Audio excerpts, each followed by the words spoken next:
controversial moment of the first half. Yeah, so obviously all the talk is about, is this a back pass from Angulo? There'll be arguments that say yes. I personally don't think it was. I don't think it was the intent to go back to Glaze. Glaze then picks it up. But the biggest thing, and you're told this as a young player. Welcome to a very special Rivalry Week edition of Instant Replay. I'm your host, Andrew Wiebe, and as always, we're taking a closer look at the most controversial refereeing decisions in Major League Soccer. Time to dive into Match Day 14.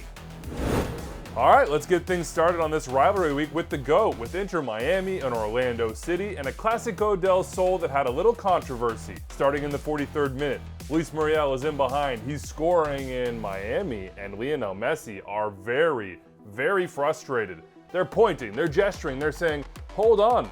The lead up to this is a deliberate back pass to Pedro Gallese. And as we watch the play back, we do see that Jose Angulo makes a pass that eventually gets to the hands of Pedro Gallese, the goalkeeper for Orlando City. But the call on the field is no infraction from Guido Gonzalez Jr., and it's not recommended for review by the VAR Jose Carlos Rivero. I thought Danny Hickenbotham, the color on this game, got it exactly right. To me, this isn't deliberate, and that's the key word. You must deliberately pass the ball to your goalkeeper for this to be considered an illegal back pass. To me, that is not what Angulo is doing. Angulo, in the moment, it's more of a reaction from Angulo to get the ball away from the attacker. And if he's deliberately passing the ball to anyone, it's David Brecalo. I have zero issue with this goal standing. For me, it's a good goal. Quick one in the 73rd minute had some folks saying, hey, does Luis Suarez deserve a red card on this play? And to that I say no. However, if you'd given me a percentage chance of an incident like this, a little brouhaha between Rodrigo Schlaggel and Suarez at some point in the match, I would have said, yeah, 100%, that's gonna happen. And here we are. It's never a red on either player, but to me, both should have seen yellow, not just Suarez. Schlaggel gets away with this because he goes down like a sack of bricks, but he's charging and initiating the contact off the ball as well. How about El Tráfico? Big call in the 70th minute. The Galaxy were absolutely apoplectic. They wanted a penalty for this contact on Joseph Paintsil in the box. I thought Taylor Twellman did a good job of posing the right question on the broadcast. Now, is it clear and obvious that contact is made? The answer is yes. Is it clear and obvious that it's a foul and that Paintsil gets there? That's where VAR is going to have a conversation. As TT says, contact does not always equal foul. I'm fine with this being a no call on the field and a play on, and it's never going to get reviewed because it's not clear and obvious. For me, the contact is glancing at best, and it also comes after the ball is gone. If Paintsil was in possession here, I would actually say penalty, but he's not, and that's the critical context. No matter what, I would expect the call on the field to hold in a situation like this where I just don't see clear and obvious evidence either way. How about that offside call that took off a goal for Gabriel Peck in the 78th minute? Yeah, look down the line, watch Aaron Long, big time step by Long to put Gabriel Peck in an offside position. The flag stays down, which means it's got to be video review in this situation. Eventually, Armando Villarreal, the VAR, sends Drew Fisher to the monitor, and Fisher says, yep, clear and obviously offside. I've got the same conclusion. That left leg and the lean by Peck, to me, puts him in an offside position when the ball is played. How about a dog so red so? It's a pretty darn easy one. Canadian Classique, Montreal, Toronto. Montreal captain Joel Waterman is in deep against Ola Brynhildsen, the Toronto striker. Brynhildsen turns him, is going in behind, and here comes Waterman with the foul. Philip Duich, in my opinion, has no choice but to go to the back pocket. Red card for denial of an obvious goal-scoring opportunity. Here's the thing, neither supporting defender for Montreal are going to recover here thanks to Brynhildsen's turn, his touch, and his momentum. He's gone, he's in on goal. And Waterman gets no contact on the ball. In fact, he's not close. It's just a cynical challenge to take out the man. That, folks, is the definition of denial of a goal-scoring opportunity. Red card, all day.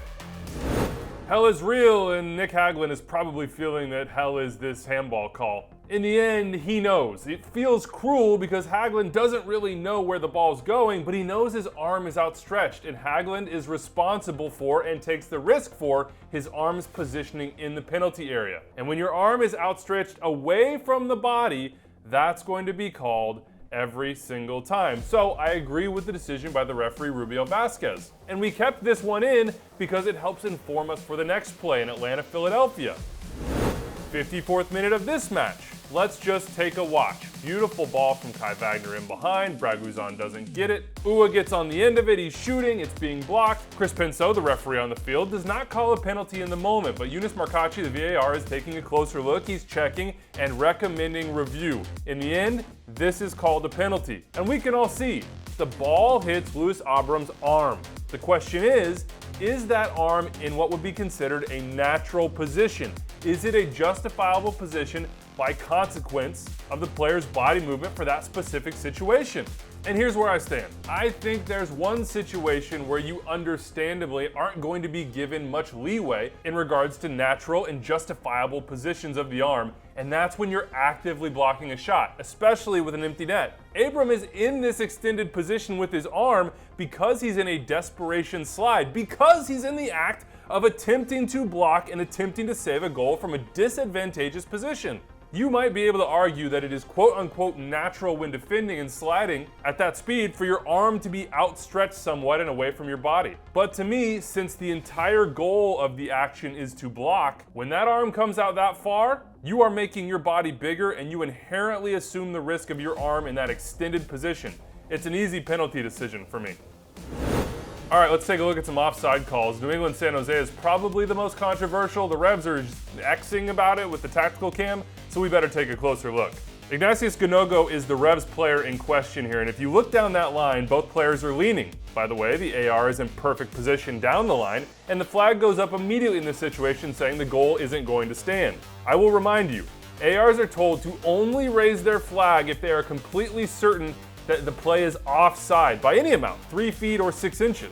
So the AR is saying, I'm certain this is offside. My question is, where is Ganago's right shoulder / right foot and knee compared to the defender? The Revs forward's angle of lean, in my opinion, is definitely greater, and I've got his feet just ahead of the defender. To me, those are all signs that he's potentially in an offside position.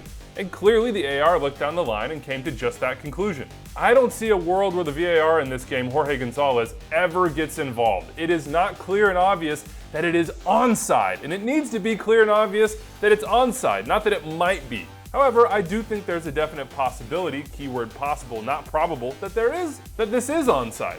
In general, you know my sensibility on these razor close calls. I want the flag to stay down. However, I don't want to take away agency from ARs. If they aren't sure, keep it down. If they are, they got to raise the flag. In this case, the flag goes up and we all get to debate it after a scoreless draw. Two more quick offside plays. Austin, Vancouver. Osman Bukhari thinks he gets a goal, but no. Look down the line when the header is played. He's clearly offside. This is where AR positioning at the moment of the header is so important. You're able to take a snapshot of the field and eligible players to receive that header, and Bukhari is offside in that moment, and therefore offside once he becomes involved in the play with no other touches.